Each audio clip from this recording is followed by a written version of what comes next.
नमस्कार, मेरा नाम ज्ञानेश्वर है और आप देख रहे हैं लाइव सिटीजन। देखिए, हम बात करने जा रहे हैं बिहार कैबिनेट के विस्तार की, मतलब नीतीश कुमार के मंत्रिमंडल के विस्तार की। अब ऐसा लग रहा है कि विस्तार हो जाएगा। वक्त 48 घंटे का लगेगा या 72 घंटे का या इस हफ्ते, इस पर अभी उम्मीद लगाना थोड़ा सा मुश्किल है। लेकिन खबर ये आ रही है कि बीजेपी ने ग्रीन सिग्नल दे दिया है। बीजेपी की लिस्ट भी कल शाम तक नीतीश कुमार को प्राप्त हो जाएगी और इसके बाद आगे की प्रक्रिया बढ़ेगी। एमएलसी जो राज्यपाल कोटे से नामांकन होना है, उस पर भी लगभग सहमति बन गई है। लेकिन आपको आगे हम कुछ बताएं, इसके पहले अपने दर्शकों के लिए डिस्क्लेमर कि देखिए, जब हम सियासत की बात करते हैं, सत्ता की बात करते हैं, तो कब क्या हो जाता है, बात बनते बनते बिगड़ जाती है और बनी हुई बात बिगड़ती है, फिर बिगड़ी हुई बात बनती है। आपने देखा ही कि उपेंद्र कुशवाहा से नीतीश कुमार के रिश्ते क्या रहे पिछले कई वर्षों में, पिछले कई चुनावों में। लेकिन अब उपेंद्र कुशवाहा नीतीश कुमार के करीब होते चले गए। पिछले 2 पखवाड़े में उनसे 2 बार मुलाकात हुई और कल तो वशिष्ठ नारायण सिंह, जो नीतीश कुमार के भरोसेमंद हैं, कुछ दिनों पहले तक जेडीयू के स्टेट प्रेसिडेंट थे, उन्होंने कह दिया कि गुड न्यूज़ मिलने वाला है। तो खबर ये आ रही है कि उपेंद्र कुशवाहा बिहार सरकार में मंत्री बनाए जा रहे हैं और उन्हें शिक्षा विभाग दिया जा रहा है। तो उपेंद्र कुशवाहा बिहार सरकार में नए शिक्षा मंत्री हो सकते हैं। फिर से डिस्क्लेमर कि सत्ता और सियासत में बात बनते बनते बिगड़ती है और बनी हुई बात भी बिगड़ जाती है। तो उपेंद्र कुशवाहा क्या बिहार सरकार में नए शिक्षा मंत्री होने जा रहे हैं? याद रखिएगा, जब नीतीश कुमार ने शपथ ली थी तो उन्होंने मेवालाल चौधरी, वे भी कुशवाहा थे, उन्हें शिक्षा मंत्री बनाया था। लेकिन भर्ती घोटाले के आरोपी होने के कारण, नौकरियां बेचने के आरोपी होने के कारण उन्हें पद से हटना पड़ा था। तो अब उपेंद्र कुशवाहा की बात हो रही है। अब उपेंद्र कुशवाहा किस तरीके से जेडीयू में आते हैं, उनकी पार्टी रालोसपा है, क्या इसके पहले कोई मिलन समारोह होगा? वक्त बहुत कम रह गया है, क्या बगैर बैंड बाजे के आ जाएंगे? कुछ लोग यह भी चर्चा कर रहे हैं कि उपेंद्र कुशवाहा अपनी पत्नी को पहले मंत्री बनाना चाहते थे, लेकिन जेडीयू इस बात पर सहमत नहीं है। जेडीयू का कहना है कि मंत्री आपको ही बनना होगा, और वह भी शिक्षा विभाग का। उपेंद्र कुशवाहा के शिक्षा विभाग के मंत्री बनने की कई आशा हैं। जब केंद्र में मोदी सरकार जो पहली बार बनी, तब वे केंद्रीय मानव संसाधन विकास राज्य मंत्री थे और वे बिहार में जब तो नीतीश कुमार के लड़ रहे थे। ऐसे में जब वे शिक्षा मंत्री बन जाते हैं बिहार में, जैसी बातें चल रही हैं, तो देखना होगा कि वे बिहार में शिक्षा सुधार की दिशा में कौन सा काम कर पाते हैं, क्योंकि उनके जिम्मे बिहार की शिक्षा व्यवस्था होगी और फिर कोई बहाना ढूंढने का रास्ता नहीं मिलेगा। तो उपेंद्र कुशवाहा को लेकर ये चर्चाएं हैं। उपेंद्र कुशवाहा ने कल कहा था कि देखिए, यदि भाई भाई के रिश्ते की बात कीजिएगा तो नीतीश कुमार से हमारे रिश्ते भाई भाई वाले बिल्कुल ठीक रहे हैं, राजनीति अलग अलग है। लेकिन कल जो वो बोल रहे थे उसमें वैसी बातें नहीं थी जो पहले हुआ कहा करते थे। नीतीश कुमार के साथ उनकी निकटता साफ साफ जाहिर हो रही थी और वशिष्ठ नारायण सिंह ने तो स्पष्ट कर ही दिया। अब देखिए, खबर यह आ रही है कि जेडीयू की लिस्ट जो तैयार है, जामा खां जो बसपा के विधायक थे और जेडीयू में शामिल हो गए हैं, वे भी मंत्री बनेंगे। और यह मंत्री बनना इसलिए भी आवश्यक है कि बिहार की सरकार में अभी कोई अक़लियत मंत्री नहीं है, अल्पसंख्यक मंत्री नहीं है। और जब बीजेपी शाहनवाज हुसैन को बिहार में महत्वपूर्ण प्रभार देने जा रही है, एमएलसी बनाया गया है, अब वे बिहार कैबिनेट में किस रूप में शामिल होते हैं? कई लोग कह रहे हैं वो फाइनेंस मिनिस्टर होंगे, कई लोग कह रहे हैं वो पीडब्ल्यूडी मिनिस्टर होंगे, और कई लोग कह रहे हैं कि इससे भी बड़ी जिम्मेदारी मिलेगी।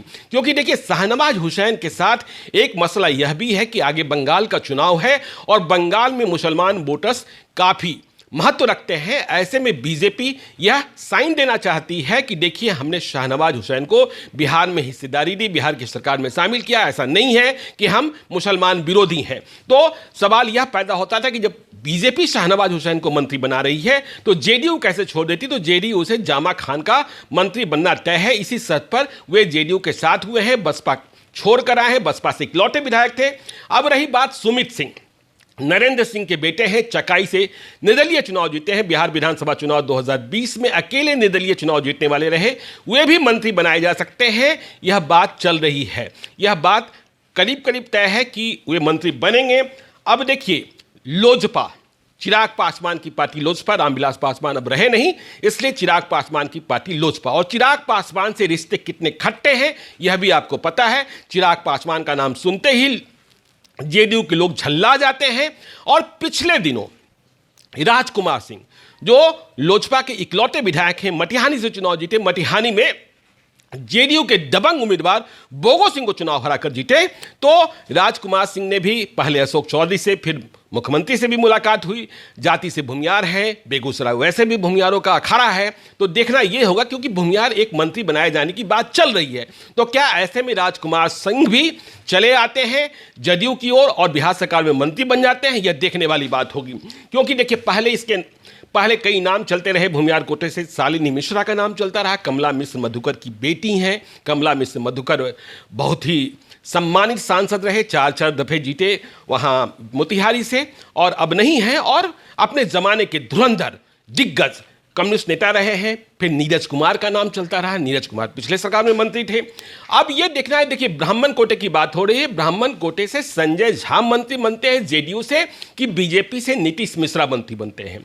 दोनों नाम हैं। अब इन दोनों नाम में किस पर सहमति बनती है? देखिए, अब यदि हम बीजेपी की बात कर लें तो नंद किशोर यादव और प्रेम कुमार मंत्री बनते नहीं दिख रहे हैं। कहा जा रहा है कि पिछले सरकार में जो ये मंत्री थे, दोनों मंत्री थे, मंत्री की हैसियत से जो इन्हें बंगला मिला हुआ था, वह बंगला भी अब परिवर्तित कर इन्हें विधायक वाला बंगला आवंटित किया जा रहा है। मतलब लगभग बात तय हो गई है कि इनका नाम उस सूची में शायद शामिल न हो। कृष्णनंदन प्रसाद वर्मा जो जहानाबाद से चुनाव हार गए, पिछले दफे घोसी से जीते थे 2015 में, तब शिक्षा मंत्री बने थे, उनके नाम पर भी चर्चा चलती रही। लेकिन आपको पता है कि कृष्णनंदन प्रसाद वर्मा ने अपना बंगला भी, सरकारी बंगला भी खाली कर दिया, और उसी बंगले में अब रेणु देवी जो बिहार की डिप्टी चीफ मिनिस्टर हैं वह रह रही हैं। उनका पिछले दिनों उस घर में पूजा पाठ भी संपन्न हुआ। तो ये सारी खबरें हैं।